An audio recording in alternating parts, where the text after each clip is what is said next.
Call the show now at 966-JAZZ. That's 966-5299. Toll free 800-790-0415 or soundbytes.org. Now, alongside Steve Ray and Dave Enright, here's Nick Francesco on member-supported Jazz 90.1. Good afternoon, Mr. and Mrs. American, all the chips to the PC.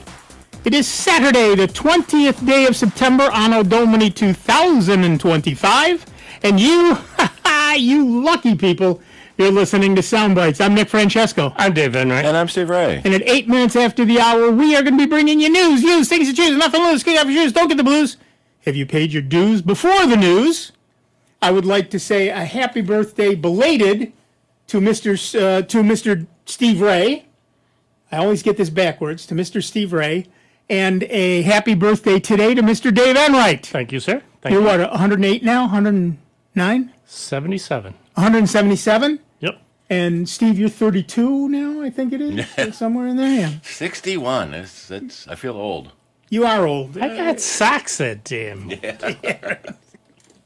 And I'm the middle child. So, yeah. Happy belated birthday to you. Thank you very much. And happy birthday to Soundbites from September 3rd. So, Yeah, there we it's our are. birthday month. It's our birthday month, all four of us. I got my granddaughter also that her birthday was just a few weeks away.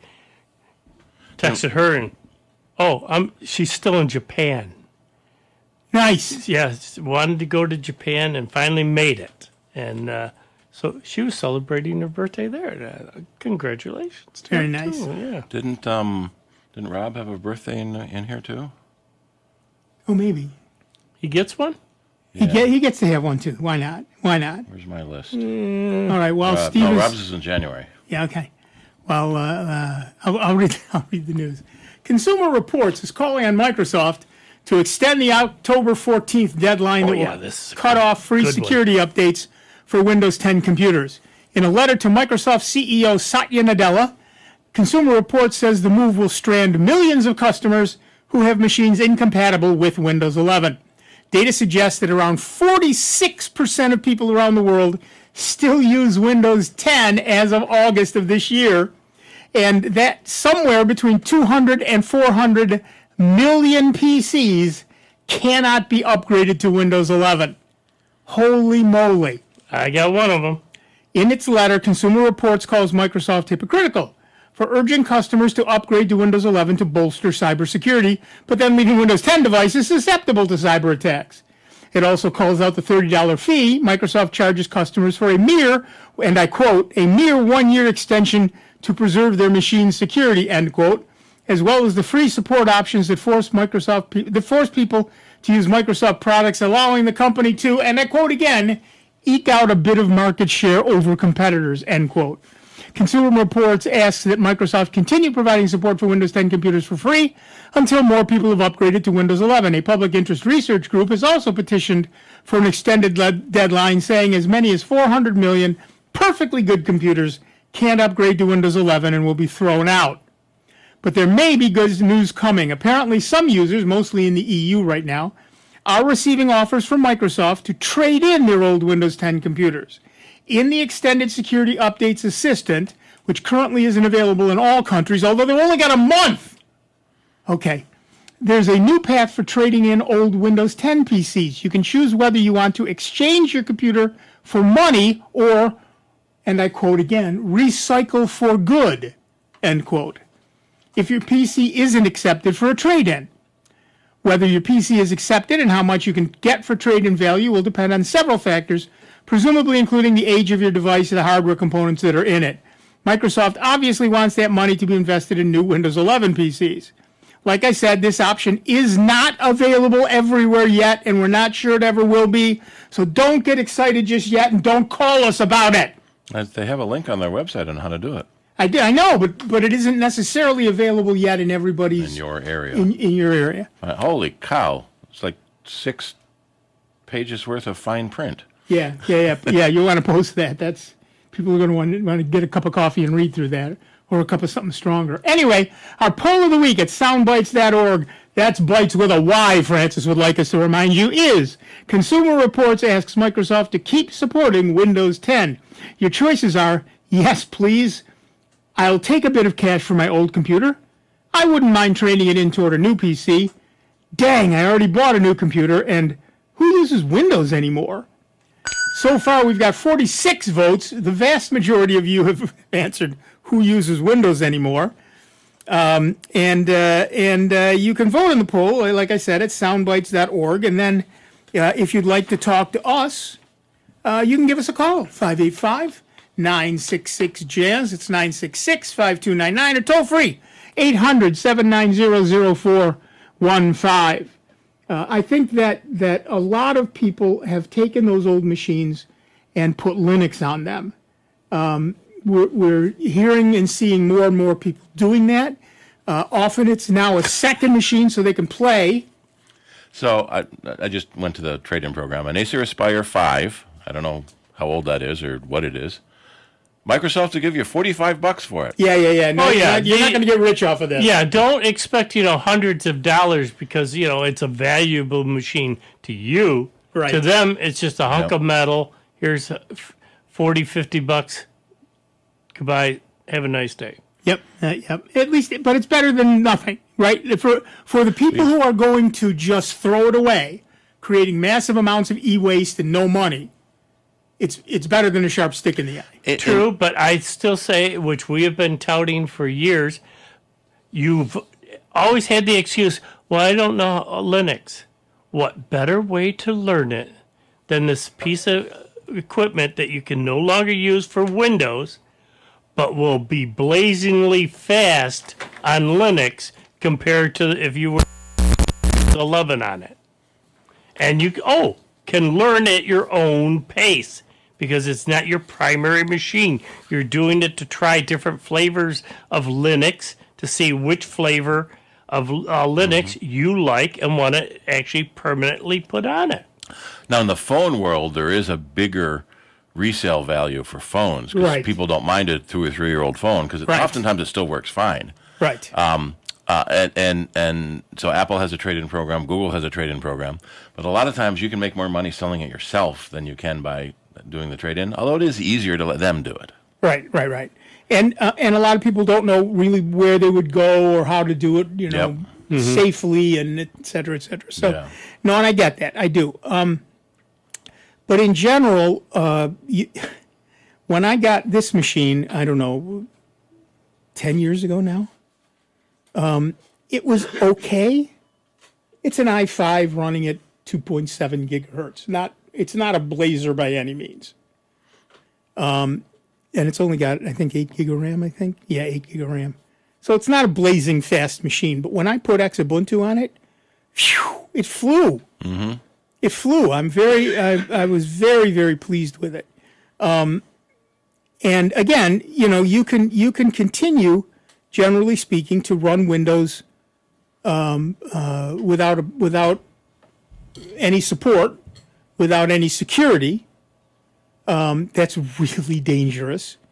Well, okay, look, if all you do on your machine is surf the web, and that's it, that's literally it. Play solitaire, I guess. Yeah, once you add, I play online games, that might add a... Right. Well, what I'm saying is if all you do is surf the web and play solitaire, your cybersecurity is less important because if you do get a virus or malware, you just reformat your machine. Yep.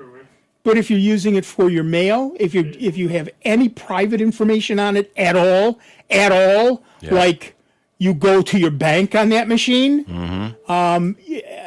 you're not serving yourself very well to continue using that machine after Windows 10 is done. It just does not make sense for yourself. Never mind everybody else. It's a good one to hook up to if it's just going to be, you still want to use it, it's still viable. Hook it up to, and you got a 3D printer. Yeah, exactly. That's fine. Hook it up to the 3D printer. You can sit there and let it just pound away, printing away stuff because it's not on an internet. Doesn't have to because you can take files on a flash drive and move it from your computer that you've got virus protection and everything else going on and move it over to this other machine that just sits there and prints. I've got a machine that cannot connect to the internet. I have blocked that, and I use it for backup.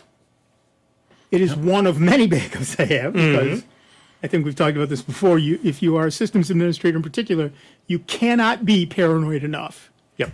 But I have made that machine unable to connect to the internet, but it will connect to my local network, so I can back stuff up. Intranet, so I can back stuff up, and that it's running Linux, but that could be running. It could be running Windows 3. It would not matter. I could be running Rhapsody. We were just talking about Rhapsody a couple of minutes ago. Yeah, those are all possibilities. But if you've got an old machine, before we go to the phones, I have to rank. As you may know, I have a problem. Yeah. Gather around, kiddies. Grab a mug of hot cocoa, put on your footy jammies, and gather around the rocking chairs. We can slap them awake. It's story time with Uncle Nick this time. As you know, I have a problem. I buy refurbished laptops. I also used to. He's in counseling for it, folks. My old machine was a refurbished desktop. I have never, ever had a problem outside of, it's now 15 years old and it died, right? I've never had a problem with those old machines. I bought a brand new Lenovo ThinkCenter in January, and I'm having an issue with it. This is not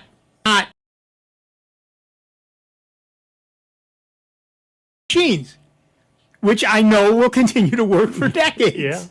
It's just annoying. All right, we should go to the phones. Our next caller is Rick from Pittsford, New York. What's up, Rick? Hi, guys. Thanks for taking my call. Sure. This might be just me, but when I logged on to jazz91.org, I'm getting messages that it's a bad website. I did it through my laptop using Firefox and then on my phone, so I don't know what's going on. The website has been having a couple of issues. They are working on it. I should have announced that. Thank you very much. I forgot. I have a list of things to announce, and I always leave something out. For everybody listening, the Jazz website has had a few issues over the last couple of days. It is being worked on. It is being updated. Yeah, maintenance. Maintenance stuff is being done, and you can still listen to us either through the Jazz app or through your smart speaker and all of that stuff. But right now, the website itself is not available.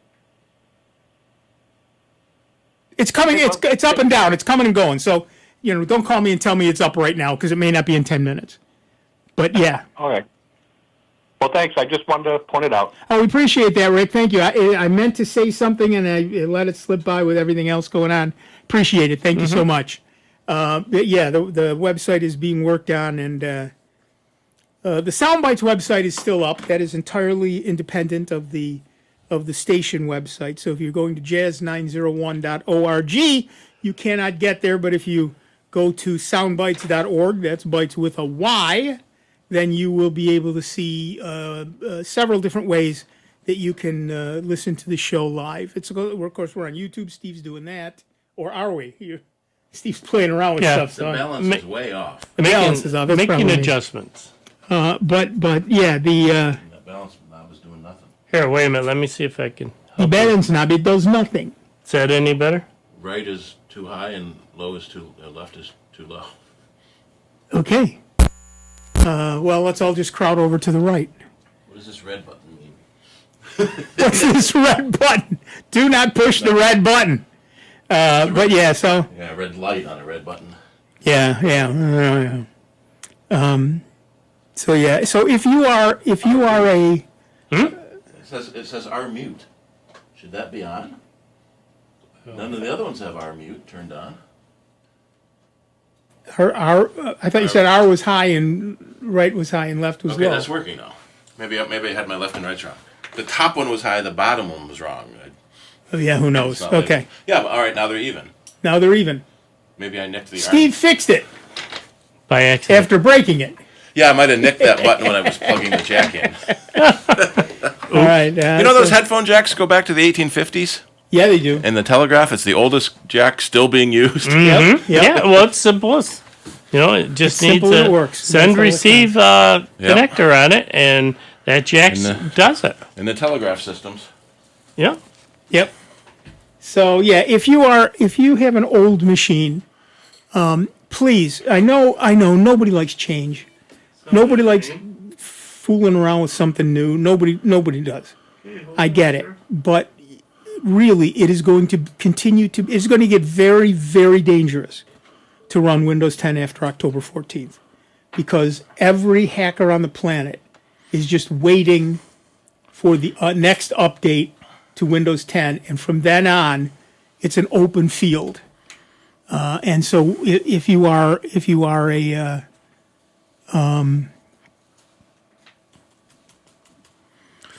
Well, and what Microsoft has done is they have this extended support, ESU, extended support utility, Right. where you can either pay $30, you can use 1,000 Bing points, which are easy to get. We've talked about that in the past.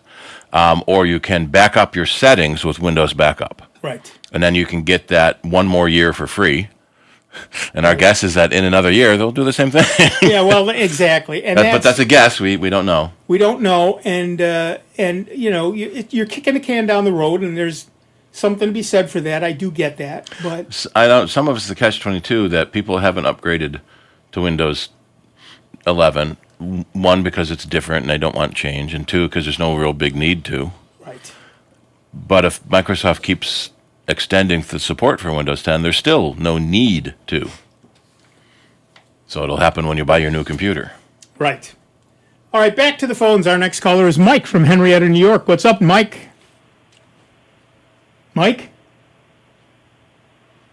Mike? Did I break the phone when I was down there? We have no mic.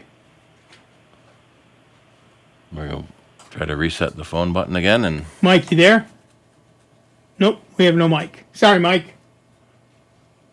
call back, and we'll see if we can get you on again. As we've said multiple times, this radio station was meant to play music, not take phone calls, so the phone system is interesting. You can end up at somebody's desk in a classroom. Yeah, you can. It's very weird. Yeah, so we don't know what happened to you, Mike, so we apologize. Oh, here he comes. Here he comes. It's Mike again.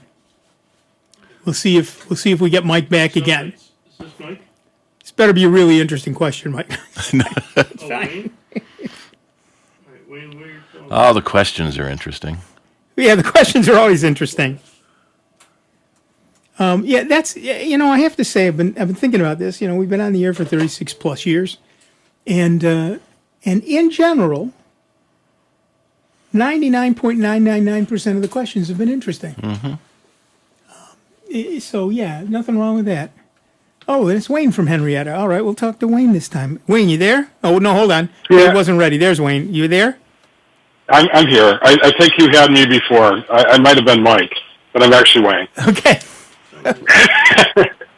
I just wanted to say that I'm sending a thank you letter to Microsoft for giving me a good excuse to upgrade my 10-year-old PC to Linux, because that was the best favor they've done for me this year. No, but that's not why I called. I had a quick question. You were talking maybe last week or the week before about connecting SSD to your Raspberry Pi, and I was wondering how you did that. Did you use an external connection, or what way did you do that? I did it through the USB 3 port personally. Same here. It's fast enough. You know, I'm not ripping through a 50 million record database. So if it takes an extra quarter of a second to save a file, I don't care. And you can get a raw drive and then a SATA to USB adapter, or Yeah, a the cables regular, are just a regular few USB Right. USB drive. Right. So yeah, that's, Make sure you that get works. USB 3 at Yeah. least, if not Yeah. 3.1. Well, I have an external drive to put an SSD in, and I use it for, you know, easily copying files over from an old setup. But it's USB-C, so I could just put a USB-C to A adapter, and it'd probably work fine. Yeah, it should work fine. I've done that too. Yes. Yep. Absolutely. Okay. And that You can do in the newer ones. You can set that to be the boot drive. In the older Pis, you have to boot from the internal micro SD card and then just attach to it. Okay, that's kind of along the lines of what I was thinking, because I was thinking of adding something else to hat. But you can only hook one thing to hat, or can you have multiple things to hat? Depends on the hat. For everybody else, the Raspberry Pi board is a single board computer, but it does have a set of pins that you can stick what used to be called a daughter board onto, because the motherboard and then the daughter board, get it? And on the Raspberry Pi, they call those hats because they actually sit on top of the regular board. Hardware attachment technology? Yep. Sure. It's a backronym. Yeah. But yeah, so you can. There are lots of different hats that you can put on a Raspberry Pi, and one of them will allow you to connect hard drives, and depending on which one you buy, it might be one, it might be two. Hardware attached on top is the official. That's Hayote. Okay. The on is silent. Oh. So if you had more than one hat, you could kind of stack them. But I suppose at some point it wouldn't fit in a case anymore. Yeah, there's this Dr. Seuss book about Bartholomew, somebody with hats. All right. Anyway, all right. Did that answer your question? It did. Thanks. Have a great day. All right. Thanks, Wayne. You too. The Raspberry Pis are amazingly versatile as they stand, but there are some additional things you can do by adding what they call a hat. And if you've ever seen a Raspberry Pi board, there's a 40-pin GPIO, general purpose I/O connector on it, general purpose input-output. And people make daughter boards, or hats as they're called, that plug into that, and you can add all kinds of things to it. So it really makes it much more versatile. All right, we're going to take a quick break. Don't wander off too far, because A, you'll get lost, and B, we'll be back in just a couple of minutes with Dave Enright, Steve Ray, me, Nick Francesco, and you. It is 29 minutes after the hour. You're listening to the longest running computer show in the entire whole known universe. That's Soundbites right here on member-supported Jazz 90.1. See you in a few. Computer talk you can understand. More Sound Bites is next on member-supported Jazz 90.1.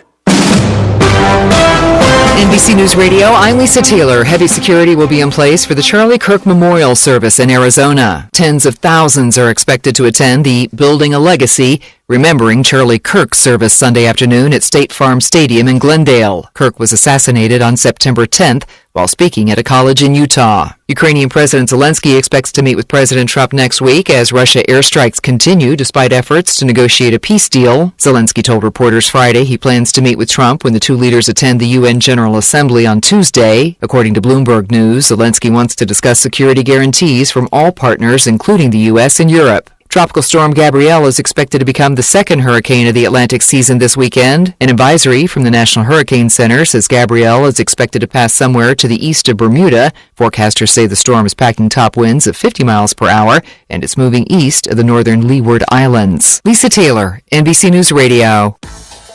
A fishing expedition among the stars? This is Sandra Tsinglow with the Lowdown on Science. Beware of maritime crime, smuggling, illegal fishing, tax evasion. Crooks turn off their ship's tracking beacons to stay invisible. But perhaps we can still see them. From space?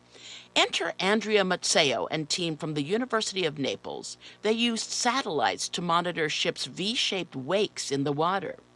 AI models learned that ripple signature and even spotted hidden ships through clouds and storms.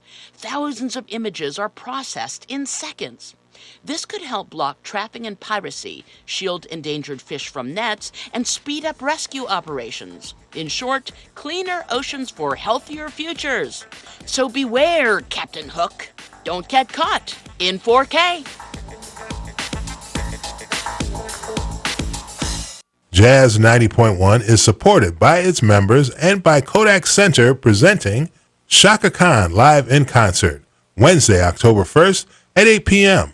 at the Kodak Center located at 200 West Ridge Road. For tickets, you may look online at Ticketmaster.com or in person at the Kodak Center box office. I'm Tiffany Haddish. And I'm Marlon Wayans. African Americans are 3 times more likely to be diagnosed with pancreatic cancer than any other racial or ethnic group. Access to cutting-edge treatment can help make long-term survival possible. That's why Stand Up to Cancer and the Lust Garden Foundation have teamed up to bring over 30 pancreatic cancer clinical trials to those who need them. For more information about the latest pancreatic cancer research and clinical trials near you, visit pancreaticcancercollective.org.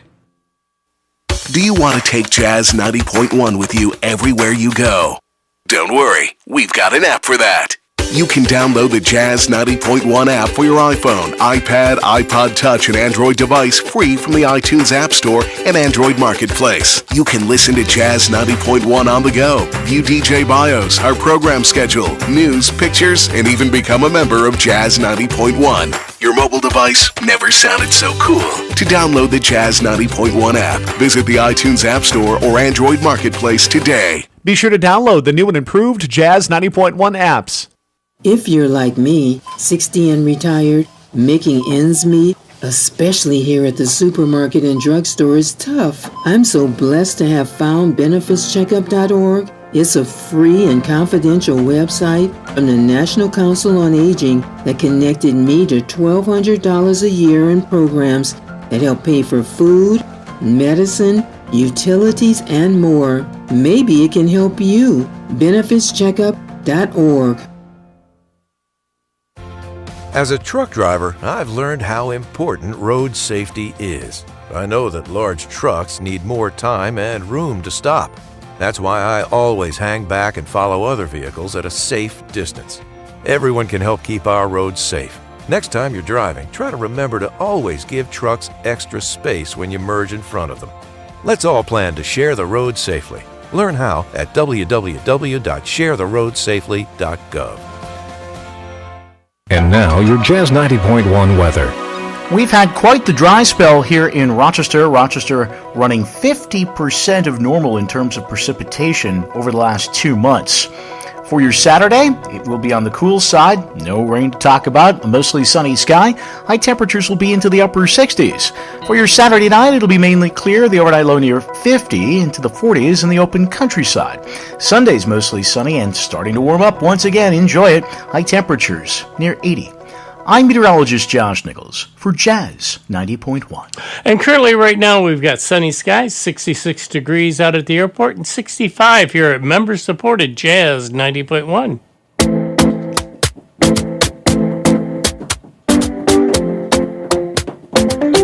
Welcome back, everybody. I'm Nick Francesco. I'm Dave Enright. And I'm Steve Ray. And at 35 minutes after the hour, we are Sound Bytes. And we have Rich from Irondequoit, New York on the line. What's up, Rich? Hello, guys. Good afternoon. And the same to you. Quick question or maybe a comment on what you think about the program bottles for Linux to help you run Windows-type programs. Oh, yeah. Okay, so there's this thing called Wine, which stands for Wine is Not an Emulator, and it lets you run Linux, Windows programs on Linux. By emulating Windows? By emulating Windows, but it's not an emulator. Right. The problem is it is not particularly easy to set up. So somebody else has created bottles which are pre-packaged Wine systems for of Microsoft products for Linux. If that makes sense. Yes. And they seem to work quite well. Most of them run pretty fast. You're at the mercy of the bottler, right? Of the person who created the bottle. So most of them are well done, and there are a couple that are borderline, but most of them are well done. I've never seen a real need for them because there isn't anything I personally do that I can't find an equivalent native Windows program, Linux program to do. But I have one programming thing that I've talked to you guys about it before. I just haven't made the jump yet, or like you guys said, just keep a machine that keeps off the internet and just use that to do my programming. Right, Yep. right. There's also a commercial program called Crossover. They have a free trial, but it is a pay program to make it much easier to install Wine on Mac or Linux. Basically, it's a one-click installer, and they have tech support because you're paying for the program. So some people like to do it that way. Mm-hmm. Okay. And I've popped a link for that as well. So there are a number of pre-packaged systems for Linux. Many people who use an Ubuntu distribution are familiar with snaps. There's also Flatpaks. There's also app images. And for running Windows programs on Linux, there's bottles. It's basically the same idea. They're pre-packaged, one-stop shopping containers that have everything you need to run that program. No, well, the way I had watched this one YouTube video, and it looked like the gentleman had set it up himself. You can't do that. That's just plain Wine.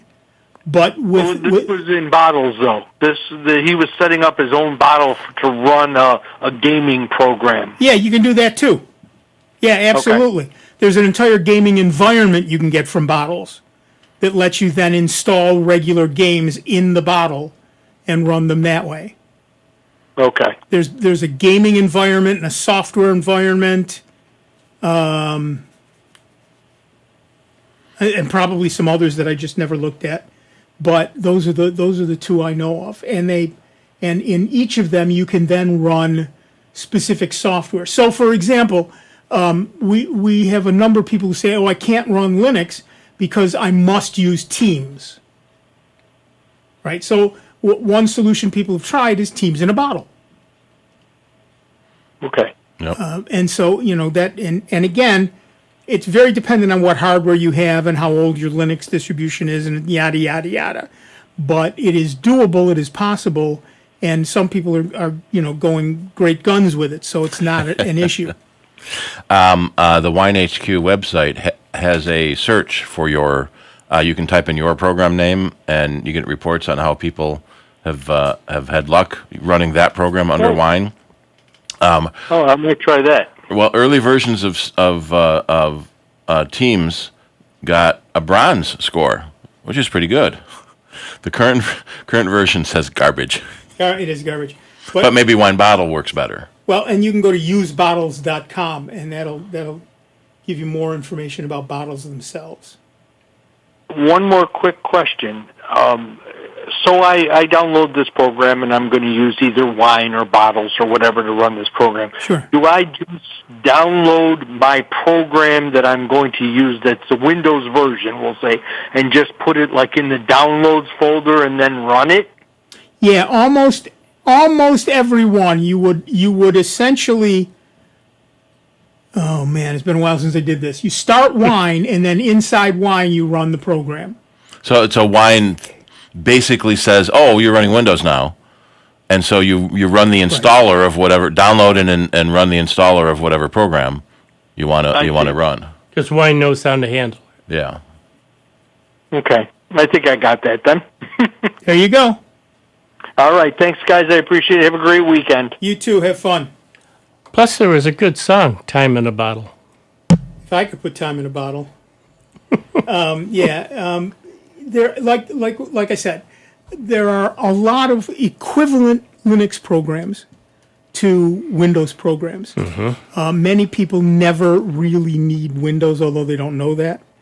But there are some programs that a corporation, a company might decide you must use, and that could include Teams, for example. Now you could use Google Meet, or you could use Mastermind Lounge, or you could use any Zoom, any of those dozens of other video collaboration programs. But if they have decided you must use Teams, then that now limits you. And Microsoft has done everything they can to make sure Teams only runs on Windows.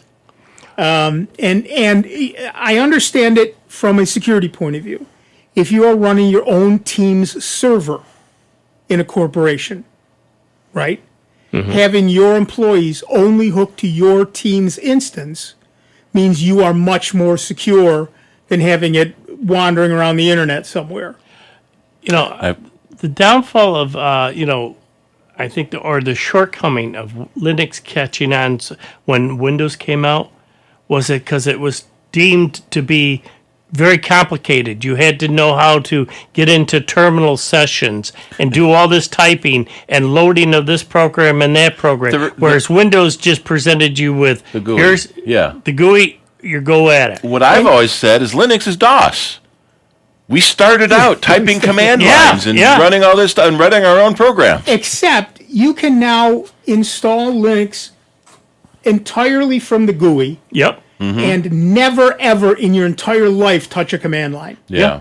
And people don't, I think, understand that. They think what you think. Yeah. Which is that you must at some point go to the command line. Now, I use the command line a lot for two reasons. One, it's easier, and two, I'm a snob. Oh, same Excuse me. here. I mean, one, it's easier, and two, I'm used to it. I've been doing it for decades. So, I tend to go to the command line first. Also, up until the arthritis really set in, I was typing 120 words a minute. So I was actually faster on the terminal than I ever was with the mouse. Plus with the Linux, you can go use up and down arrows to bring back previous commands that you typed. In Windows too. Yeah. But nowadays, you never, if you don't want to, except for very specialized circumstances, you never really have to go to the command line. Right. To set up, for example, a Python environment, you might have to. To do, some other things. But if what you're doing is the vanilla stuff of surfing the web and looking at your email and yada, yada, yada, you never need to touch the command line. And it doesn't matter what operating system you run. A browser is a browser is a browser. Thunderbird is Thunderbird no matter where you run it. So whether you're running it on Linux or Windows or a Mac does not matter. Yep. I'd use the command line today because I'm setting up a computer. Apple removed the GUI for schedule to start up and shut down. Interesting. PM set is still at the command line. Right. So I had to learn all the stupid parameters. I want the computer to shut down every day at 6 o'clock. So we go home. Right. That used to be right in the GUI, and now it's gone. Yep. Well, that's interesting. That is interesting. Well, I wonder why they would do that. Maybe they don't want you turning off your computer. What the heck is wrong with you? Why would you ever turn off your computer? Exactly. A lot of complaints to the new Mac Mini, the power button's on the bottom. So they don't want you to turn off your computer. Yeah, who turns off their computer? Yeah. Well, that part's true. But I did post, I found a link from Windows OS Hub on how to install Microsoft Teams on Linux with points to downloads and command lines and all sorts of things. Right. Like I said, sometimes you do need the command line for esoteric stuff. Yep. But the average user never needs to touch a command line, ever. But people don't, Linux has a reputation of you must go to the command line. And that's because, us old neckbeards all used the command line for decades. Adlin. I remember Adlin. I don't want to. Yeah. Yep. But I do. I use Nano now. I'm old and I don't care what other people think. I used Pico all the time on my VMS. Nano, right? Nano is the predecessor or the successor to Pico, and I don't know what the next one's going to be. Femto, I suppose.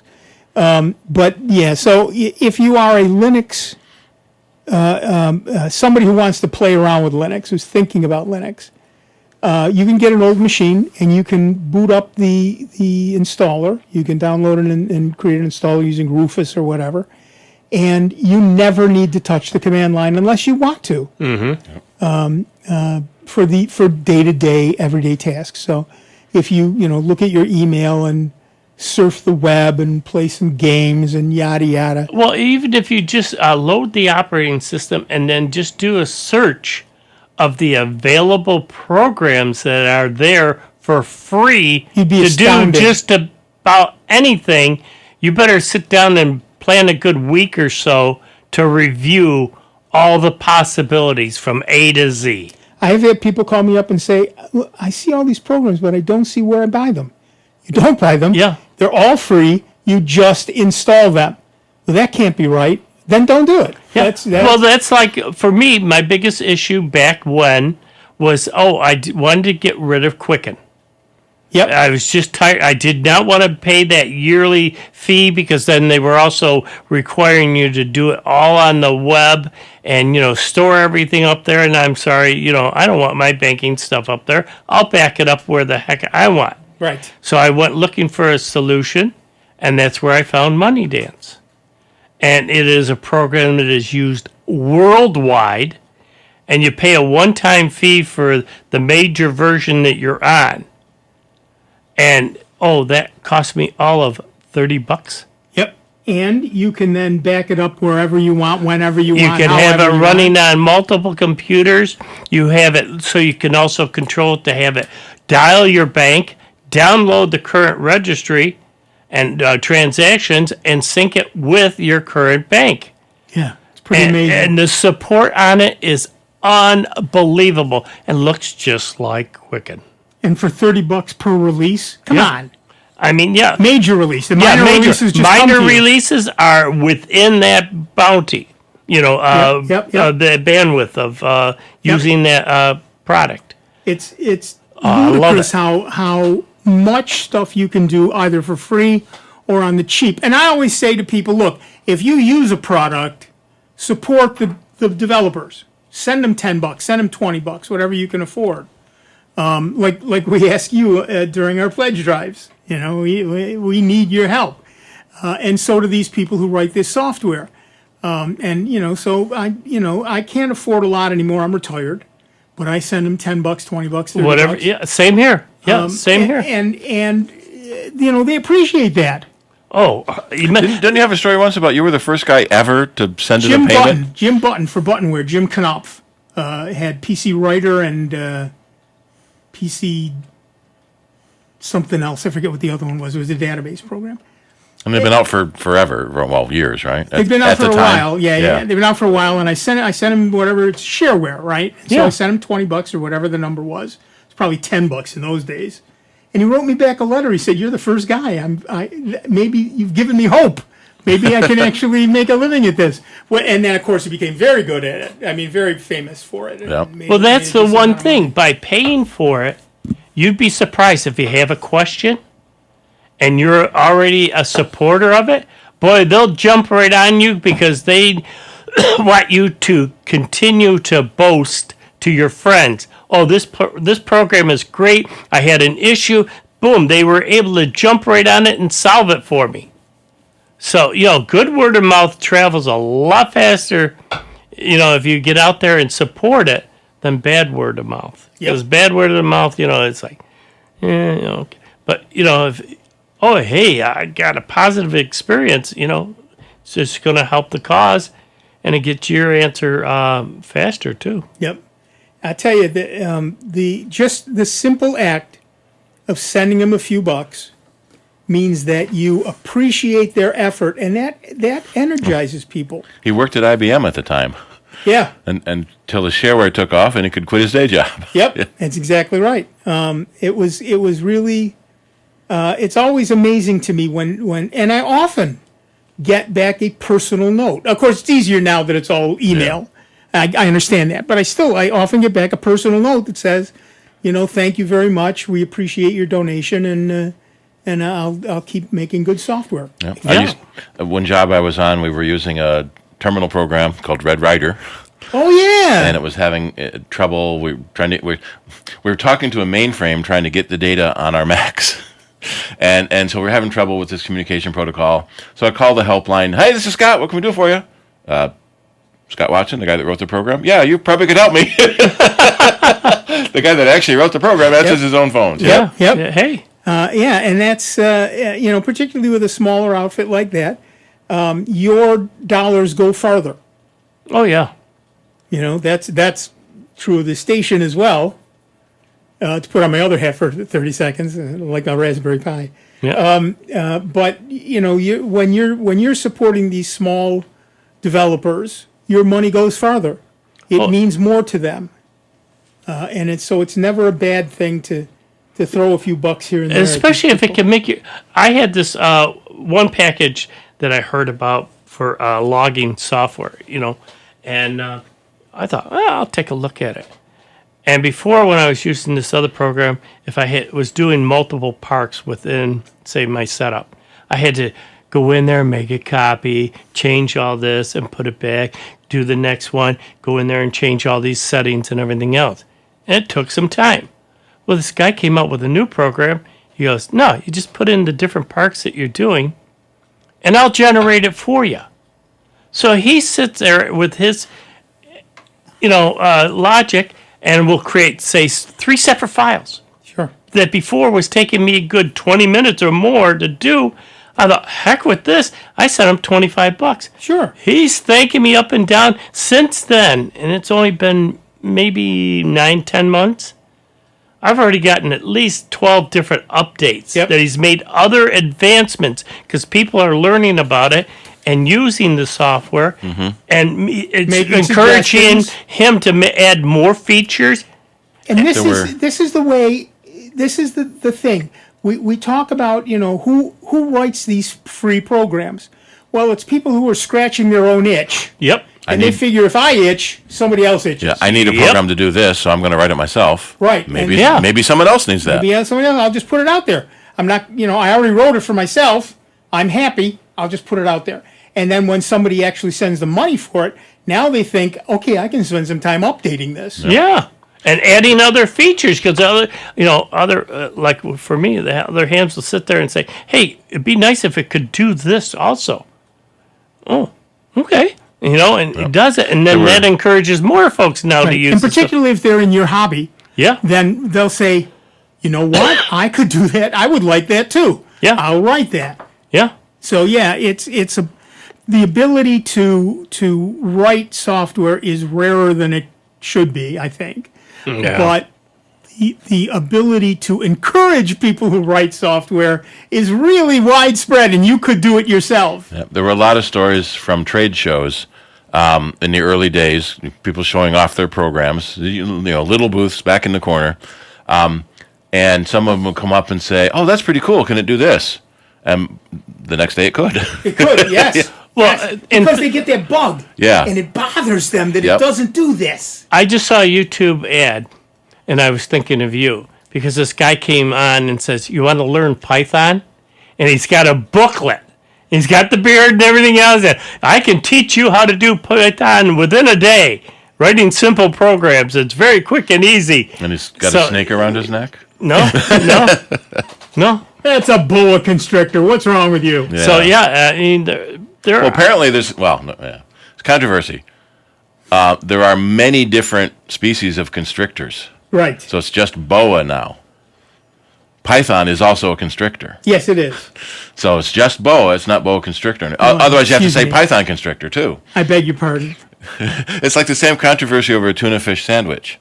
Right. We don't say cow beef sandwich, do we? Or beef cow sandwich. Yeah. Or no. Yeah. Yeah. No, hold on. Wait. Okay. Yeah. Yes. Well, and that goes back to Anglo-Norman versus Anglo-Saxon. Right. Cow was the lower class, and biff was the high class. Here's the thing we have to remember. High class programmers. English, and my friend Brian is already ahead of me on this. English is a positional language. That is to say, where a word appears in a sentence is often equally as important as the word itself. Yep. Latin, for example, not a positional language. In Latin, bonum puer and puer bonum both mean good boy. Yep. In English, house cat and cat house do not mean the same thing. Yep. True. So you have to be aware of those differences. But yeah, so if you are out there looking at a piece of software and enjoying it, throw somebody some money. It doesn't have to be a lot. Don't feel, we often people who say, oh, I'd love to donate to the station, but I can only afford $5. The point is not the amount. The point is that you care enough to support us. Yep. Yeah. That's the important That's part. where we've always said, no, there is no wrong amount. Right. Yeah. Whether it's even just a couple of bucks. That's $2 more or whatever closer to our goal. Right. And it used to be when you had to go to the store and buy a software package for $100. Or 200 or 400. Yeah. The store took a cut. The distributor took a cut. The people that made the box took a cut. The people that copied the disc took a cut.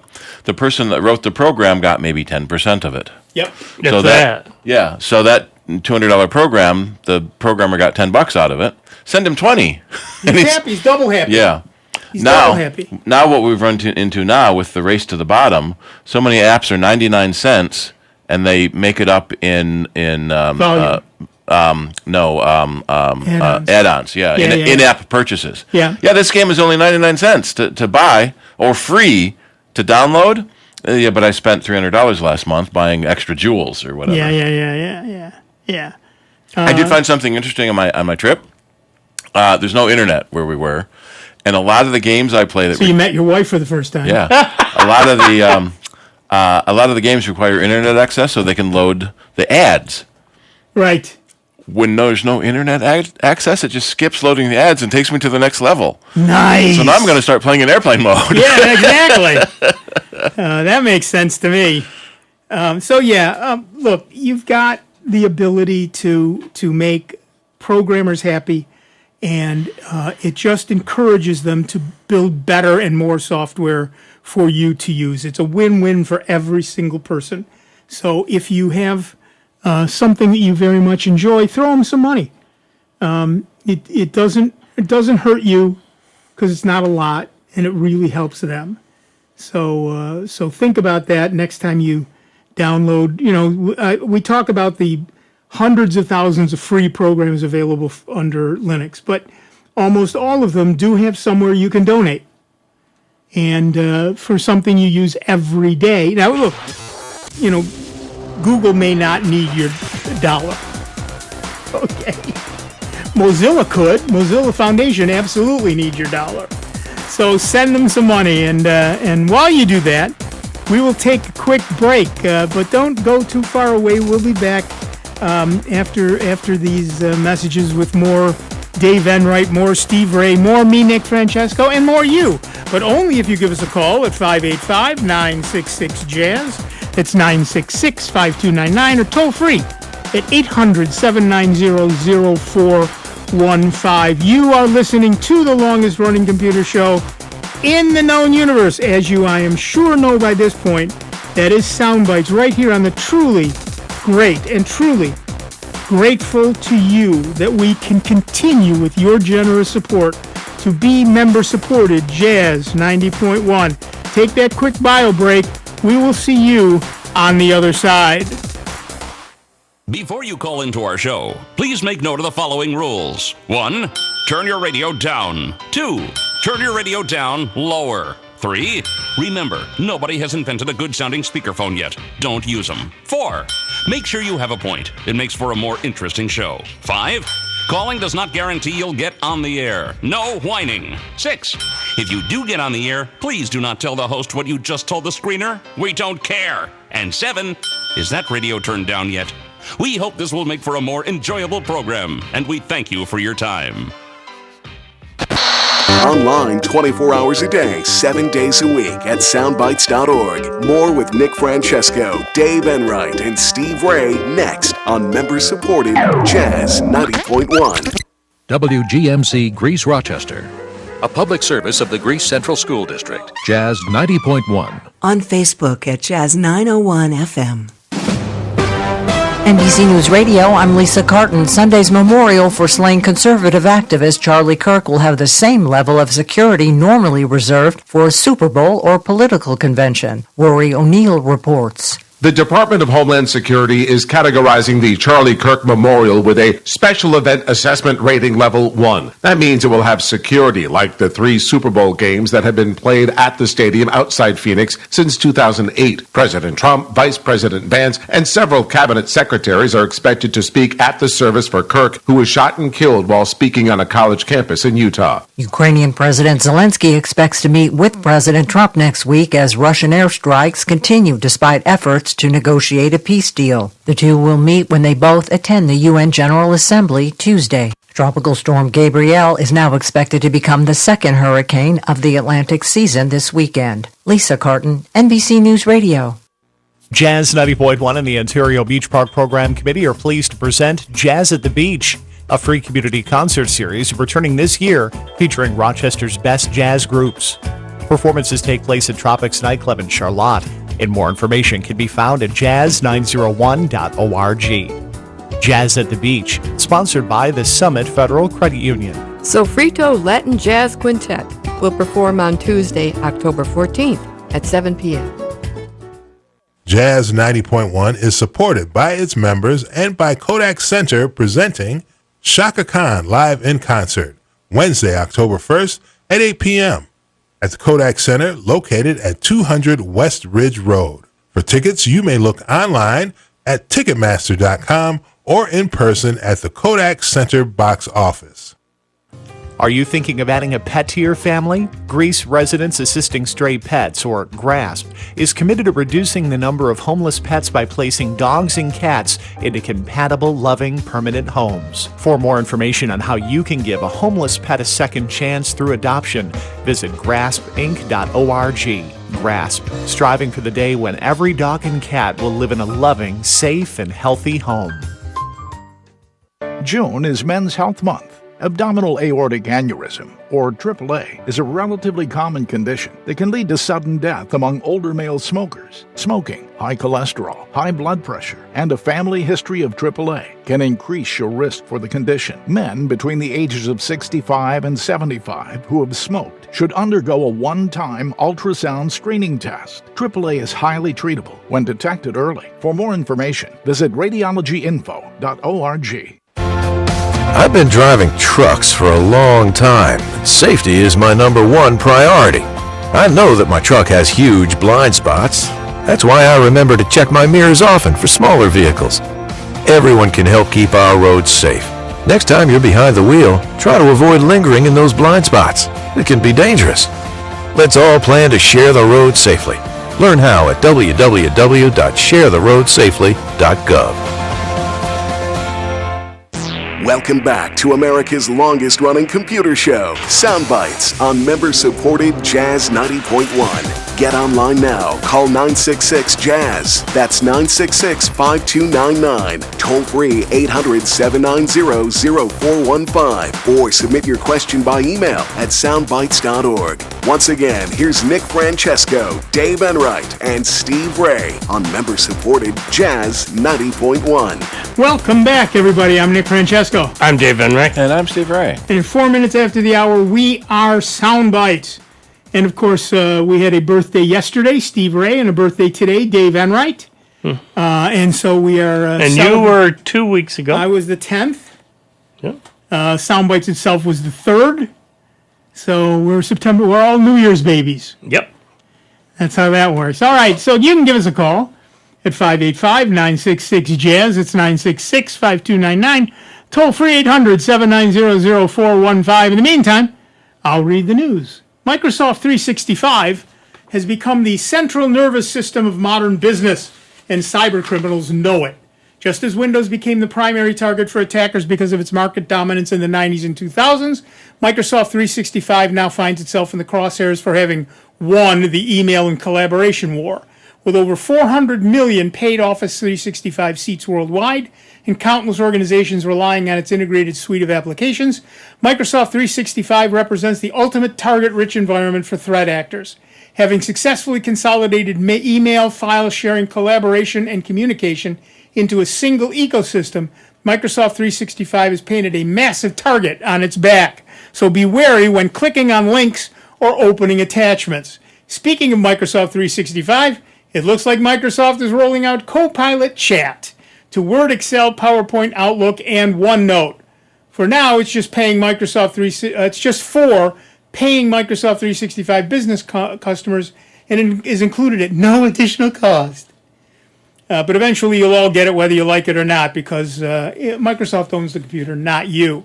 Still speaking of Microsoft 365, if you're one of the 400 million or so people still on Windows 10, you might also still be using Office 2016 or 2019. If so, Microsoft would like to remind you that both of those products will also reach end of extended support on October 14th, 2025. Note, that's the end of extended. support. If you've been using one of those versions of Office without paying for extended support, you might want to upgrade now because you have been out of service for a long time. LibreOffice is nice too, and it's free. Otherwise, you're leaving yourself open to a lot of security risks. Also, Microsoft warned that those old versions of Office may stop working at some point. That's special. Updating your PC regularly is one of the very first and potentially biggest rules of cybersecurity, but Microsoft has called on PC owners to not update. This baffling request left investors puzzled, and Microsoft shares dropped fractionally in Thursday afternoon's trading. This confusing announcement may have been aimed at Windows 10 users who are looking at alternate means of keeping their old machines updated, but it wasn't clear. So to have Microsoft suddenly say, don't update your machines, was a little confusing. We strive to be at least as clear as Microsoft, so give us a call. 585-966-JAZZ, that's 966-5299. Toll free 800-790-0415. Let me just stall all you, preempt everything that we're going to hear. On October 14th, the weekend of October 14th. Less than a month away. It is too late to call us and say, how do I upgrade? You want to do your upgrading now. Not in a month. Now, if you can. Because I have to say, my own wife. Okay. There's some fights you don't fight. Mm-hmm. Okay. But if you want to sleep with both eyes closed. Exactly right. So, but for the rest of you out there, I can berate you. And I'm going to tell you that you do not want to wait till the last minute to do your update. For 100,000 reasons. One is if it goes badly, then you've got a problem, don't you? And you don't have time to fix it now. Also, before you upgrade, back up. Then back up again. This would do it to somewhere different. Then verify both of those separate backups. You want at least 2 different backups before you upgrade from 10 to 11. I need you to hear that again. You need at least 2 backups. We advocate the 3-2-1 rule. 3 different backups in 2 different places, at least one of which is online somewhere, off your computer. Cloud service. All the backups should be off your computer, but one of them at least should be in the cloud somewhere.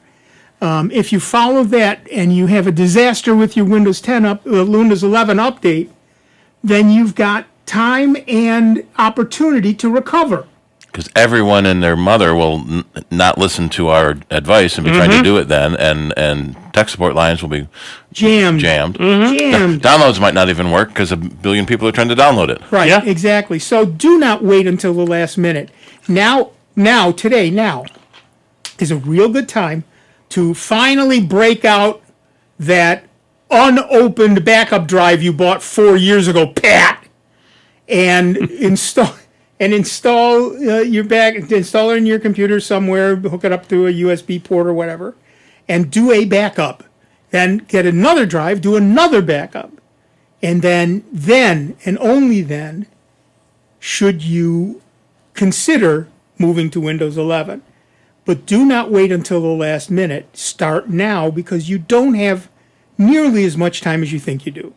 Hear me now, remember me later. Exactly right. But the thing is as both of you, as well as I do, that come that week after the 14th, we are going to get people that sit there and will say, because I know Steve hears it coming in and shout, I meant to back up.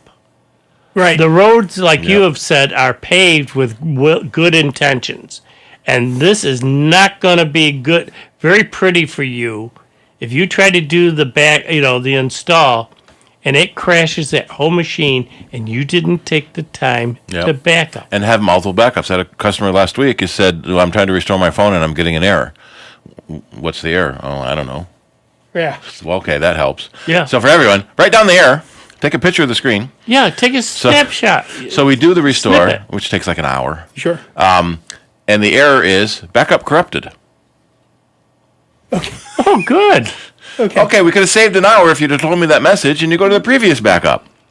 We had an issue at one of the places I worked, and I will not name the company because those people are no longer there. But every day, every night they did a backup. Every morning somebody checked the backup logs, and the very first line was backup completed successfully. Nobody looked at the second line, which said 0 bytes backed up. Oops. The program did indeed not crash, and therefore it concluded successfely. Yeah. Somebody should have looked at the second line, which said something's not working right. These bytes are should 0. be greater than 0. Should be a few bytes more than 0. Yes. Especially a server. That's like the guy that we had that backed up a shortcut. To his Quicken program. Yep. Thinking that was backing up the data file. Or people who sit there and divide their terabyte hard drive into half and put the backups on the second half, thinking, and then the drive dies and think, I backed up to the other drive. No, that's the same drive. Not the way it works. It's just another the hard partition drive on is the the same hard drive. drive. Yeah. So now there is a security company, well-regarded security company called Zero Patch. And they have reverse engineered Microsoft updates and make them available for older OSs, and including Office 2016 and 2019. It's free for personal, nonprofit, educational use, and pretty inexpensive for even for small businesses. It's a per computer license. But they have been doing this for years, and patching all the recent things. So just like the bad guys will figure out what's in a Microsoft patch so they can exploit it, these are good guys that figure out what's in a Microsoft patch and release it for everybody else. But you cannot trust that. I'm sorry, but I don't know who these people are. They are well regarded, but it is a third-party company. Right. I don't know who they are. Now, on October 14th, which is a Tuesday, is the last update you will get for Windows 10. Which means that people are going to call us on Saturday the 18th and say, I didn't back up, what do I do now? And the answer will be, you buy a new computer. Because it's now too late. Mm-hmm. And then the second Tuesday in November, which is the 11th, when the Microsoft patches come out to fix problems that exist in Windows 10, right, that will not be patched for you, the bad guys are going to be able to exploit that because you won't have those patches. Which means on Saturday, November 15th, we'll start getting a bunch of calls that said, my Windows 10 won't boot, or it was taken over by a virus, or what do I do? You buy a new computer. Yep. You had the chance to upgrade or buy a new computer for a year. And all those photos and everything else? All those photos? Bye-bye. You can't trust them now. Because if you've gotten a virus or some other sort of malware on your machine, any file you have on that machine is now suspect. You're toast. And if you move it to another machine, it also could infect that machine. Oh, most definitely. So you want to do your backups now, particularly the pictures. Nothing breaks my heart more than I have pictures of my grandkids, or I have pictures of my kids, or whatever it is, or my parents. I have pictures of my parents that I've lost. I cannot help you now. Right. You had the ability to back this up every single day for the last 40 years, and you did not. I cannot help you now because that drive is toast. You can send it to Drive Savers, who will tell you whether or not it is savable for $1,000 just to tell you that much. Then to actually do the save is much more money. You could save yourself thousands upon thousands upon thousands of dollars. And heartache. By buying a drive now and doing a backup. I don't understand why people don't do that. Oh, I believe in bargains. Well, there's a bargain. Well, see, the problem is they've, like anything else, they've got to experience it for it to really sink in. The first Till time then, it's, oh, no, that happens to other people. The first time you lose all your data, you're going to be really, really strict about backing up after that. You can tell your child 1,000 times, don't touch the stove, it's hot. Yep. And then one time they will, and they'll never do it again. Like I say, it's most folks, it's got to be until it happens to them, do they react. Yep. Unfortunately, that's the way it is. And the countless times that I had folks come in to the shop and say, I need these photos back. Well, where's your backup? Well, I meant to. Like I said before, that's the most common phrase that I used to The road hear, to hell. and I know Steve hears it all the time. I meant to. The other one I get too is this is my backup drive. Well, good. Then your photos are on the main drive. No, I deleted them from there. Then it's not your backup drive anymore. Right. Yeah. Backup means a second copy, not the only copy somewhere else. Yeah. And I know we harp on this all the time, but all Till three you of us, see I the think, we get heartache tired. on people's faces. Yeah, we get tired of seeing the pain. We don't want to see you in pain. We want to see you happy, and all it takes is a backup. And if it was, well, you have to trudge up this mountain with a 200-pound pack on your back. Okay, I get it. You're not going to do that. But all you have to do is back the heck up. I literally had a customer come in, and that was the scenario. The drive crashed, and they did the partition thing back then, and it died. I mean, It was gone. That woman was so upset. We had chairs in the office, and that sat back there and started crying unbelievably hard. Oh my! She was in frantic mode. What am I going to do? My husband's, late parents' photos and everything else are on there, and I was doing this and that because she was restoring a lot of the stuff, and it was gone. There was nothing we could do. I mean, it was literally a brick, and that's sent it off to Drive Savers, but I don't know whatever happened there, whether she was able to get it back. But Drive Savers isn't cheap. Even back then, that was. We have a dealer code. Well, you don't have a shop anymore. We have a dealer code that gives you free estimates and 10% off. Nice. So typically we see the $1,000. That's over the phone before they see the drive. They say, yeah, it'll range between $900 and $3,900. Yeah. Okay, that's quite a range. Once they see the drive, give the free estimate, then the customer can decide if they want to fix it or not. We had one guy that had a RAID 5, 3 drives in a RAID 5. First drive failed, and he didn't do anything. Second drive failed, and he lost everything. So we send all 3 drives into Drive Savers to fix a RAID 5, and that was like, I think, $7,000. Yeah, that's not cheap. But that was his main company business with no backup. And this is the thing that makes me Your crazy. company, yeah. If you want to lose the pictures of your grandparents, that's on you. But if you're running a company, you have a certain fiscal responsibility to yourself, your employees, and your customers. Plus, you have legal liabilities to have backups of those data.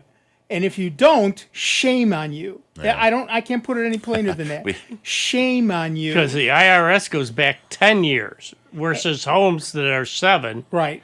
Businesses are 10 years of your taxes you have to keep track of because they can go back that far if they want to stop there. Yep. But minimum 10 years. We had a customer last week. We noticed his phone didn't have a backup. So we always check, and because we want to sell him a backup drive. Sure. He said, "No, I don't need it backed up." Are you sure? What if you lost all your photos? Oh, I don't care about my photos. My wife takes all the photos. Does she have a backup? Well, and a lot of times is I don't care about my photos. Would your wife care about your photos? Yeah, right. Yeah, she has the backup drive. Okay. All right, if she's got a backup drive, that's what counts. Yep. And we see it too often. I don't know. It doesn't seem like it's not a difficult thing to do. If you head on over to our website at soundbytes.org, under right on the front page under some important links, the second one is backup. And it leads you to a page that I created that lists a whole bunch of different backup programs for each and every operating system. And many of them are free. So install a free one. It takes 5 minutes to download it and set it up. And then you don't have to think about it anymore. 5 minutes to save heartache and sitting in a chair and crying for 3 hours. Yep. I don't get it. I do not get why people don't it's do right up there with, your passwords. And we keep recommending managers to control all your different passwords so that your data doesn't get stolen. And those little scraps of paper you wrote the password down, you'll never find again. Right. Yeah. I mean, you and I both use NPass, and I know other folks we've talked into it love it because and it doesn't matter any password that I enter, I write down and then automatically go over and put it into NPass. Or I'll have NPass create the password. That's what I do because it makes like 64 character passwords. Yeah. I don't have to remember them. I don't have to create them. All I do is hit the generate button. And it does it automatically. Magic happens. And so, all of my passwords are unique. All of my passwords are huge. And you couldn't tell someone your password with a gun to your head. Exactly. No, right. I don't know my password. Yeah. And so, and NPass works on my phone. It works on my computer. It works on my tablet. It works on my laptop. Everywhere. So, I don't have to learn passwords. But head on over to soundbytes.org. Under some important links, you'll see backup. Go and get a backup program and use it. Also, again, I'll say this. If you have a Pixel phone, you have unlimited photo storage with Google. I don't know why you're not using it. And if you pay for Amazon Prime, you have unlimited storage backup with Amazon. I don't know why you're not using it.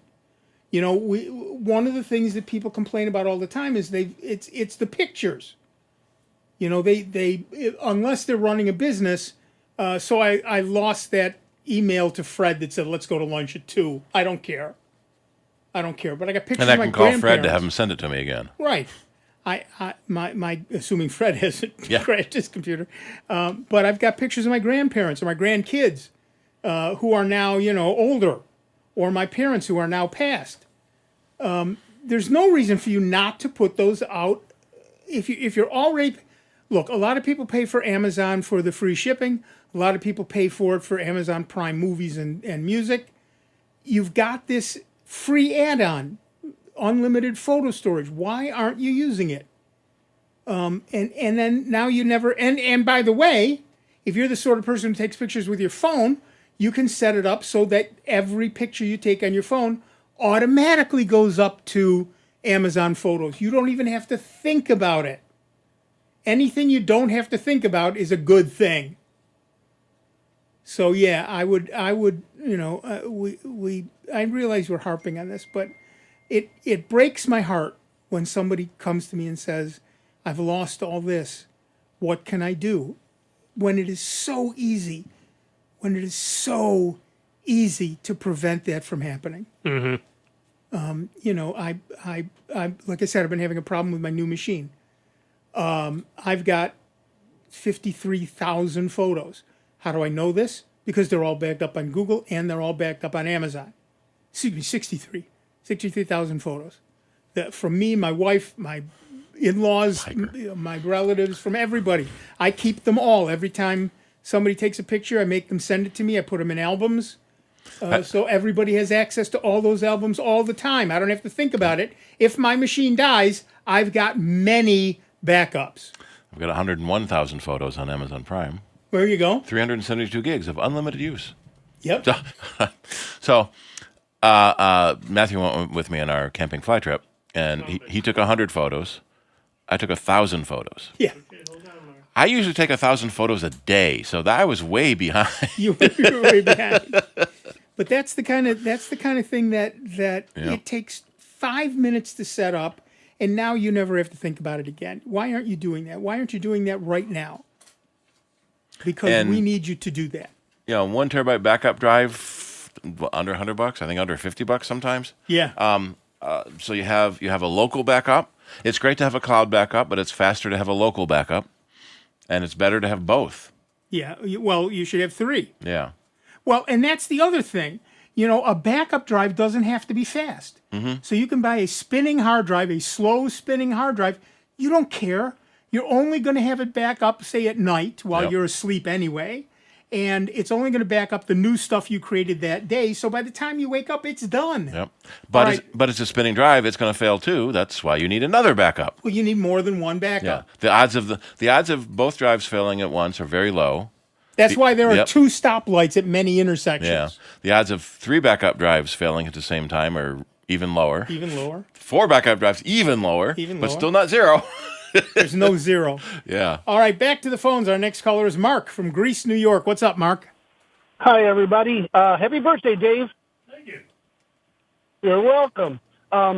Speaking of backup, I had the worst experience of my life this past weekend here. I had an 8 terabyte drive starting to fail. So I went out and I got a new one. Okay, my backup. Got the new drive. Didn't really check the drive. Thought it was okay. Started backing up, and it started to error. It would stop backing up. It would freeze. The computer would lock up.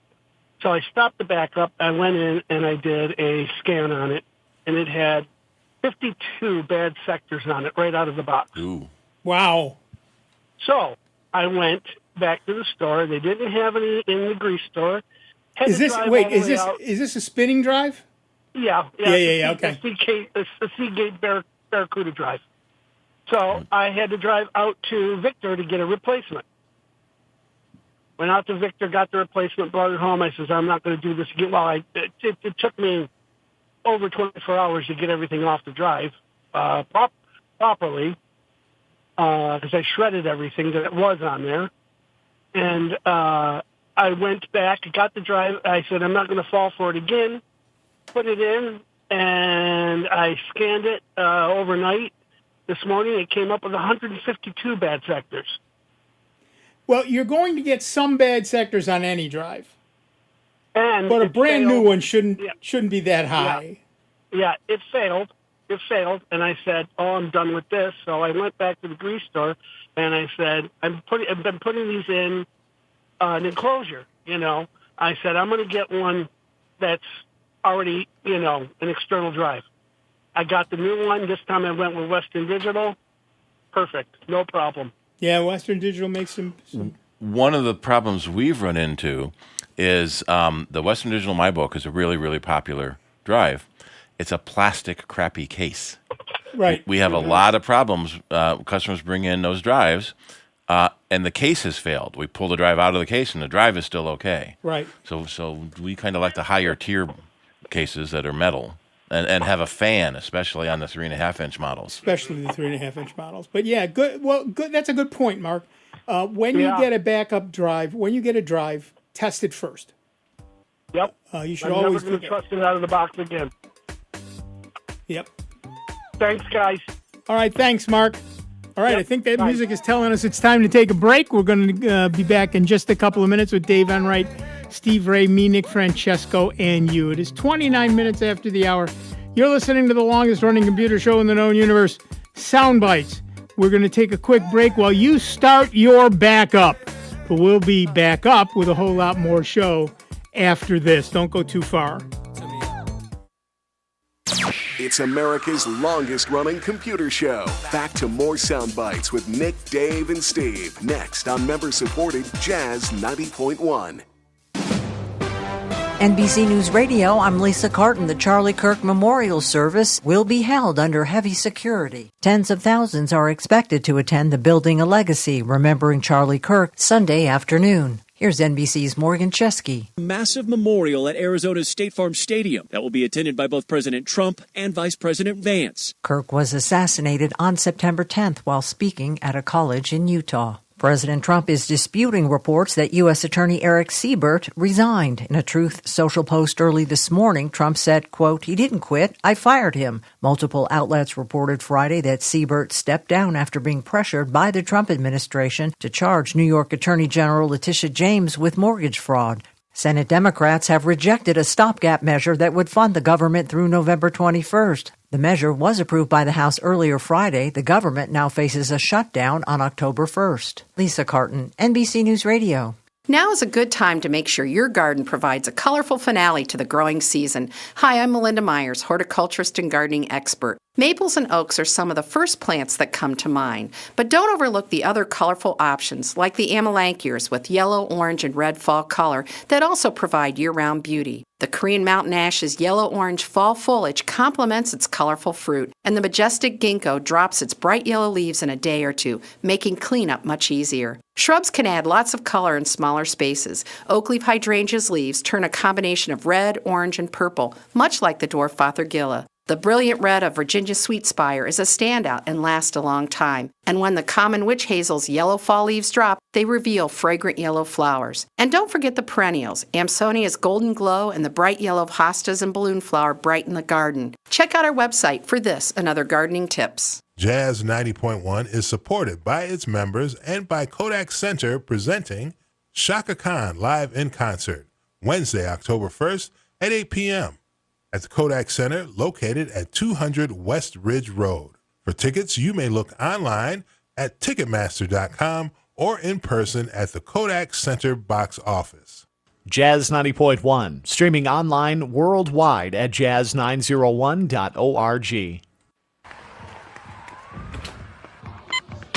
These are more than just the sounds of a safe place to go after school. These are the sounds of interest being ignited and of mentors making an impact. At Boys and Girls Clubs, we don't do just one thing. We do whatever it takes to meet the needs of every kid who comes through those doors. Because whatever it takes is what it takes to build great futures. Great futures start here.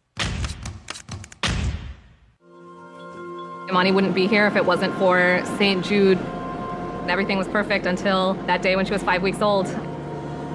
So there was a fairly large and aggressive brain tumor, but St. Jude Children's Research Hospital gave us the ultimate gift in this world, which was hope restored. And she's tumor-free now. We came as two desperate parents, and they saved our daughter's life. St. Jude Children's Research Hospital, finding cures, saving children. Learn more at stjude.org. Here's the latest Jazz 90.1 weather forecast. We've had quite the dry spell here in Rochester. Rochester running 50% of normal in terms of precipitation over the last 2 months. For your Saturday, it will be on the cool side. No rain to talk about. A mostly sunny sky. High temperatures will be into the upper 60s. For your Saturday night, it'll be mainly clear. The overnight low near 50 into the 40s in the open countryside. Sunday's mostly sunny and starting to warm up once again. Enjoy it. High temperatures near 80. I'm meteorologist Josh Nichols for Jazz 90.1.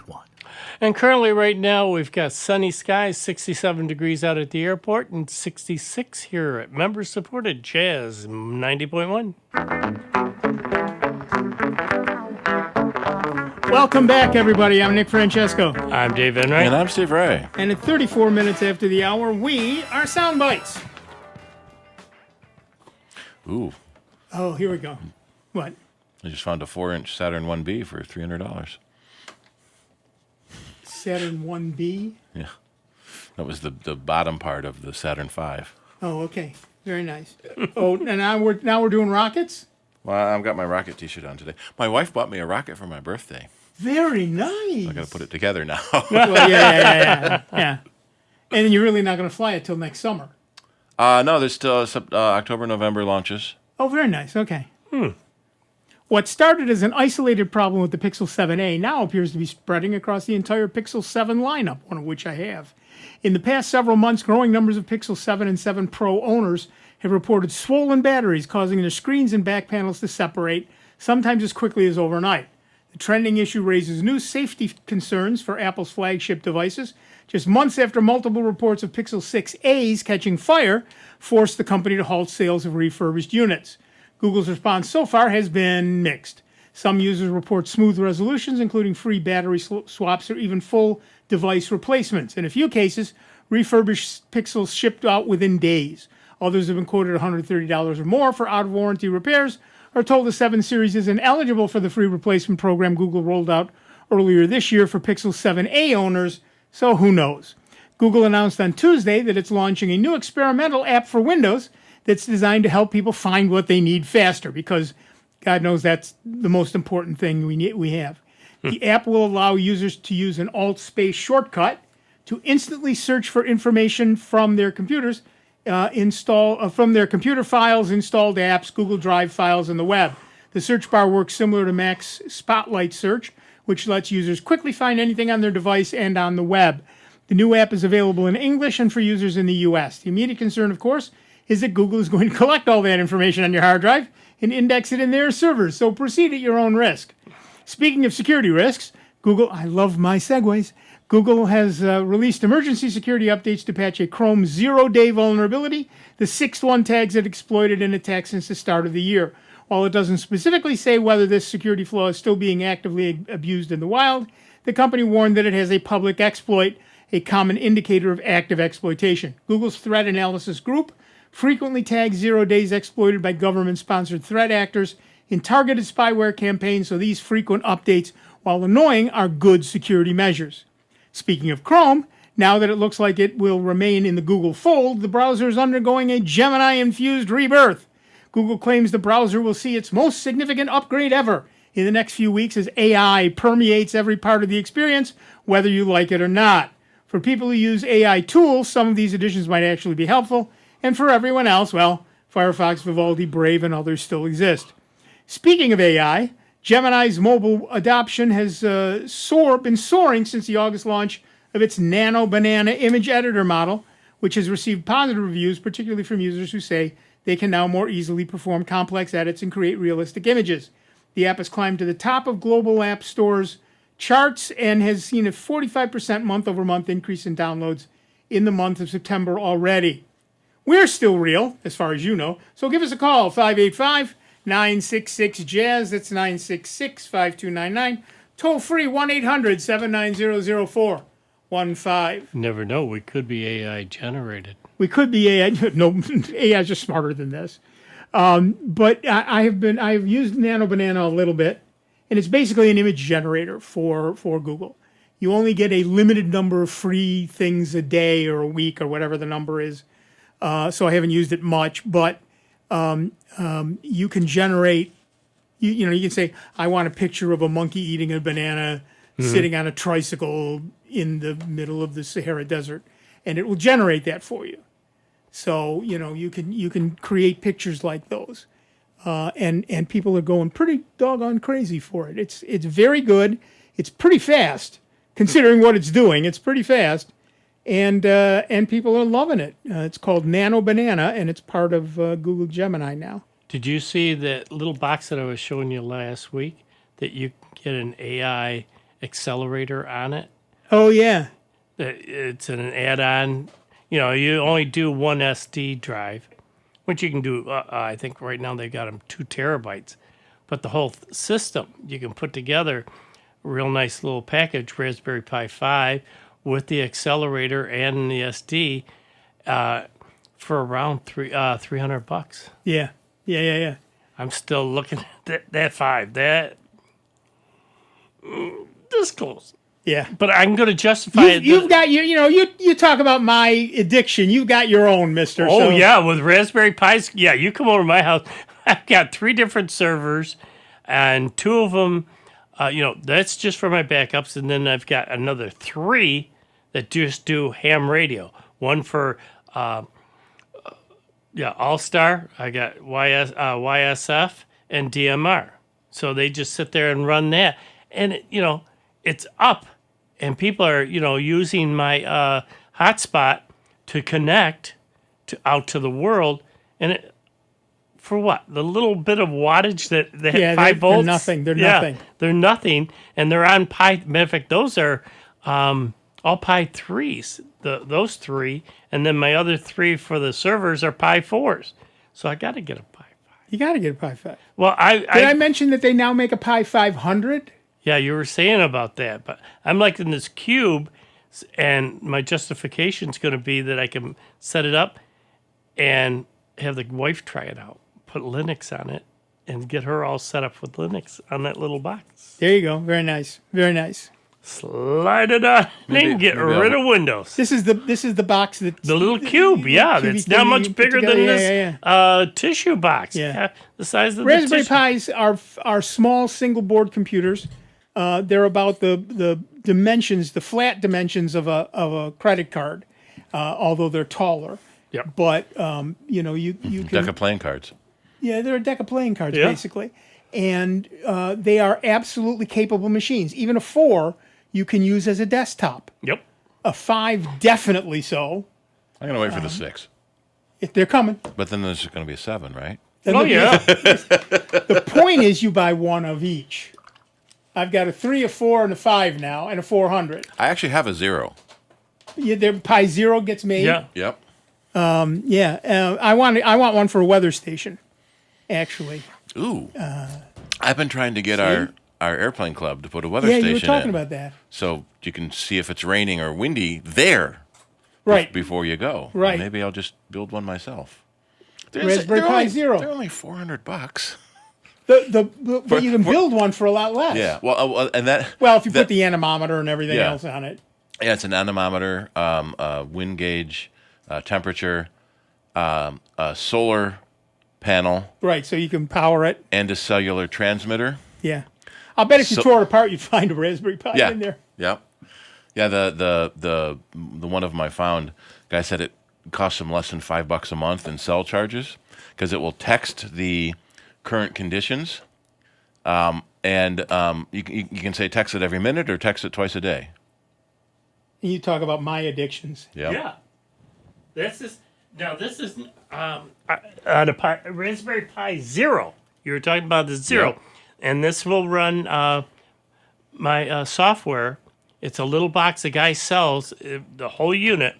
It's Pi Zero and sets it all up and puts the map on there for you so you can track satellites, weather, temperatures everywhere.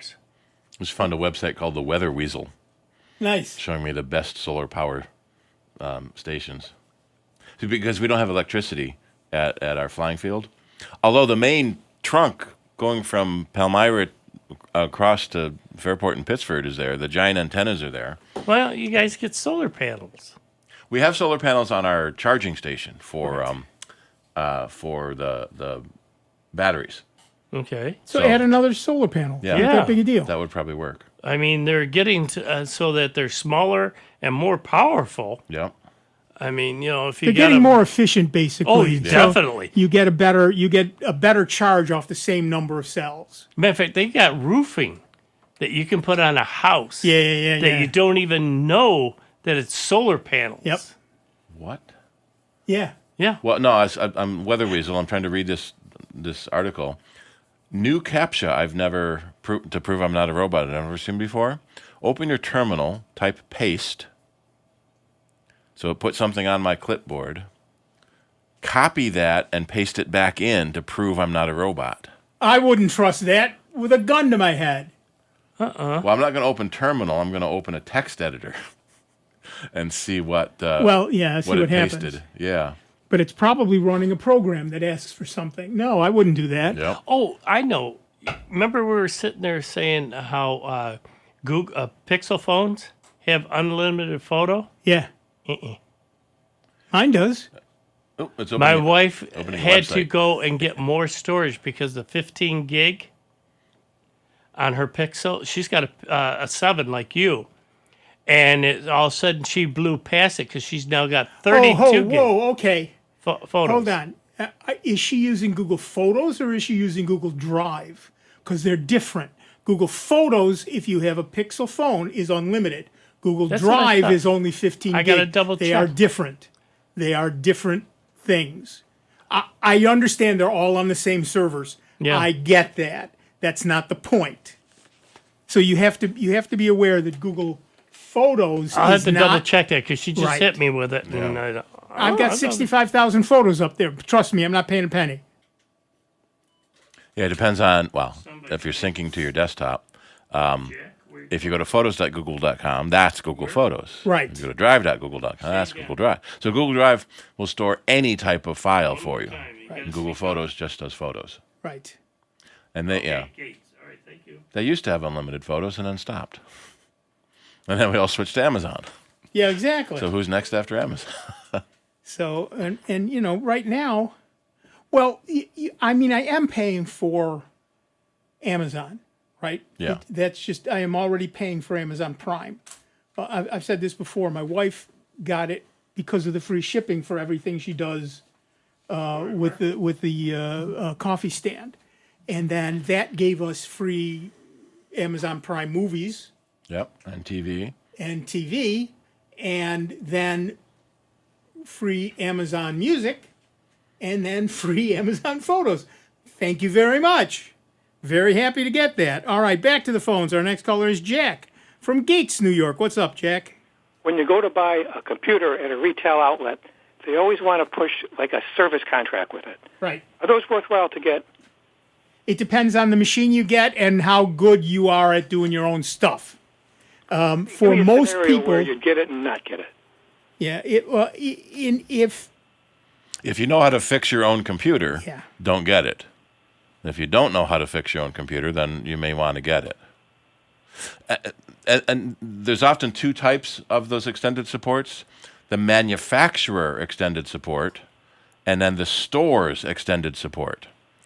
If you buy the manufacturer's support, you can go to any store that's authorized by that manufacturer.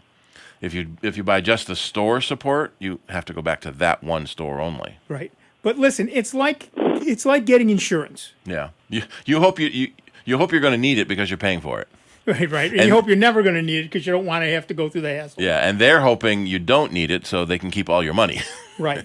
It's an insurance, and it depends entirely on your risk aversion.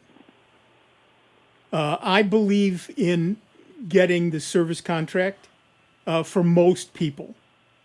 You know, Dave doesn't need a service contract. Steve doesn't need a service contract.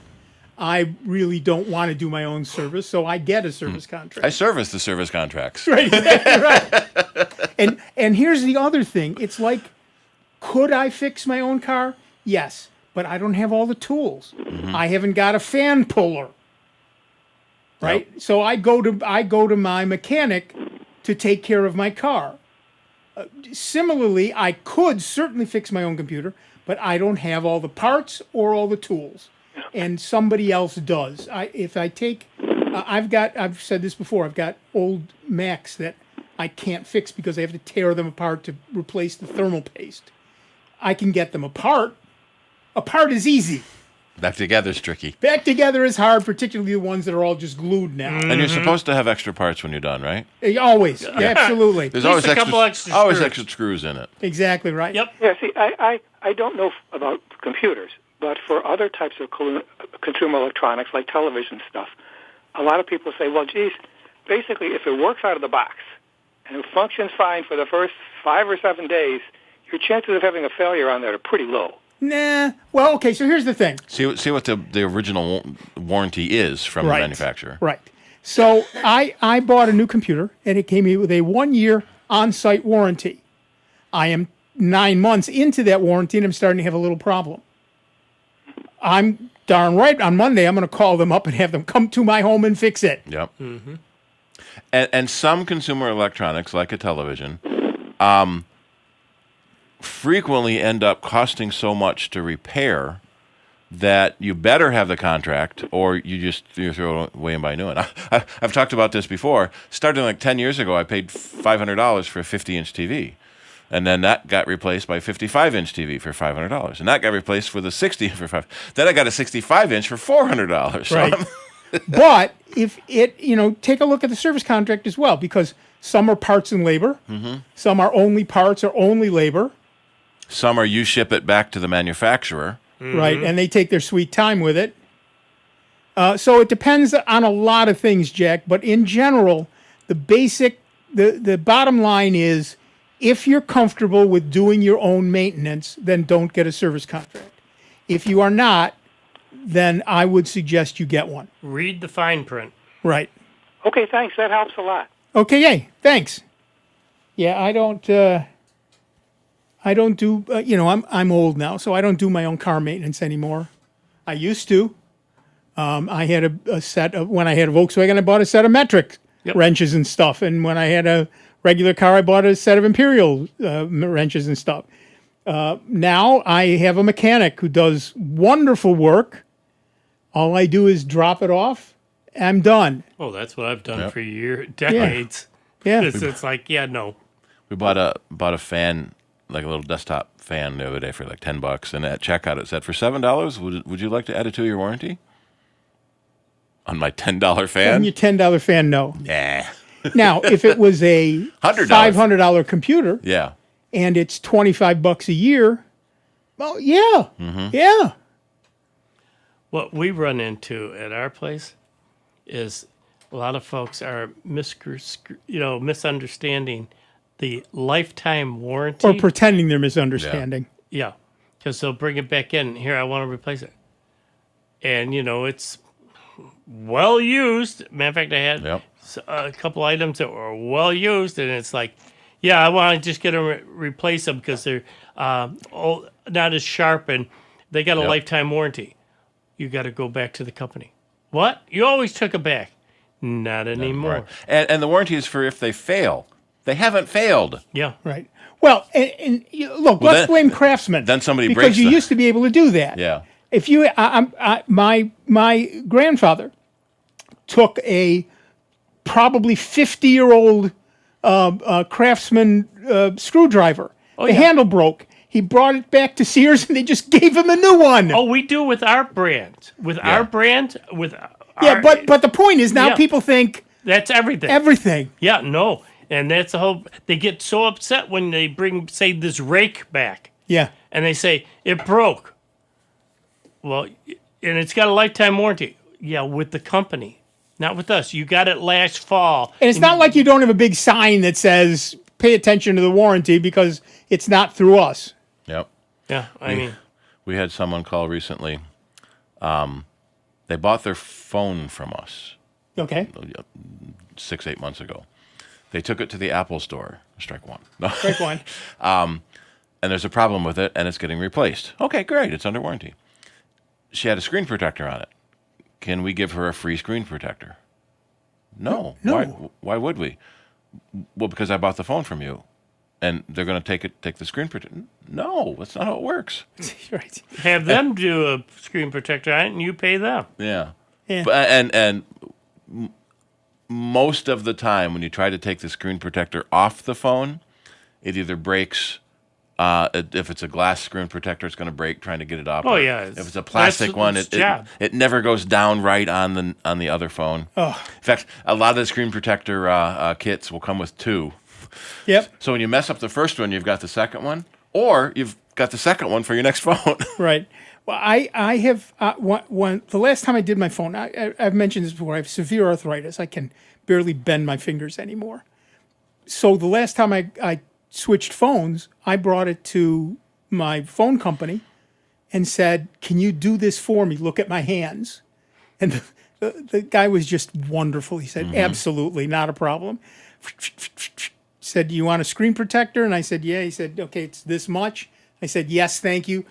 Put it on. Done. Actually, he had someone else come over and do the screen protector. He said, "I screw these up all the time. I'll have her do it." Craftsman is only 98 years old. Yeah. They were purchased by Stanley Black & Decker. Yep. Black & Decker's 115 years old, and Stanley bought them. Stanley's 182 years old. Yeah, it's amazing. Yeah. Well, it's the Americans think 100 years is old, and Europeans think 100 miles is a long distance. Yeah, right. But yeah, so if you're, it just makes sense to me. Service contracts, depending on your level of expertise and comfort. I will play with software all day long. Yep. I don't want to touch hardware. I just don't. I was talking with a mortician today working on his computers. Well, I don't know anything about computers. Well, okay, I do. I don't know anything about being a mortician. Right. But you do. Yeah. Everyone has their niche. Well, and that's just it. We have people say, "Oh man." Well, I used to tell this to my students. I said, "You're going to go talk to our faculty, and you're going to think some of them are the dumbest people on the planet because they don't know computers. You know what? You couldn't do what they do on a bet. So don't even pretend that you're smarter than they are." Yeah. I read a story where the professor got mad at the tech. The professor needed a new mouse during a lecture, and the tech handed him a mouse. "What am I supposed to do with that?" Yelled at the tech for not, and then the tech plugged in the mouse. Yep. And the class all snickered, and the professor took him to the dean. Yep. But the reality is, if just because you don't know something doesn't make you stupid. It just makes you ignorant, which is not a bad thing to be if you're willing to learn. That's my annoyance. So many people aren't willing to learn. Well, exactly. Oh, yeah. I don't know anything about willful computers. ignorance is bad. Yeah, they Simple just shut the ignorance is mind not. down. Right. Yep. And don't want to listen to a darn word you're saying. Yep. That they might maybe gain a little knowledge or, understanding at least. When somebody says, "I'm not smart enough to learn that," my only response is, "You would know." Not true. I'm sorry, but Yep. okay, if that's your assessment of yourself, I can't argue with you. I don't know you. Hey. If you're actually that dumb, It is what it is, you know. Okay. And like they say, no sense of arguing with idiots because they only draw you down to their level. Right, and beat you with experience. Yeah. Yeah. But most people, you can learn things. I showed somebody Windows Control X and Control V on a Mac Command Right. X, copy and paste, and he said, well, I don't know about copy and paste. I can't do copy and paste. Sure. Oh, yeah. Here, copy. For 50 years, we've been doing copy and paste. Yeah. I want to know when they stopped calling it splat because I liked that. Yeah, nobody knew what it meant, so they started putting the word command on the key. But I had a PC user the other day hit the Windows key. What's that? It's the thing with the Windows logo on it. They didn't know what that meant. Okay. Yep. I was trying to get them to open a new desktop window. Yeah, I get the little icons across the top underneath the F keys. Yeah. I do get that because many of them are esoteric, and it takes a minute to say, okay, that's some sort of something to do with the airplane mode. Okay, got it. Now it's an airplane. Airplane mode, got it. But, I don't know. Some things you should, over 30 years of looking at your keyboard, should have figured out. All right, now that we berated you severely throughout this entire 2 hours, thank you. It was good for me to have a little therapy session here, get some stuff off my chest. I appreciate you being my therapist, but we're done for another week. I want to thank Dave Enright, Steve Ray. I'm Nick Francesco. You've been listening to the longest running computer show in the known universe, some weeks a lot longer than others. Sound Bytes right here on member-supported Jazz 90.1. We will see you in just 166 hours, and please, particularly these days, be good to one another, will ya?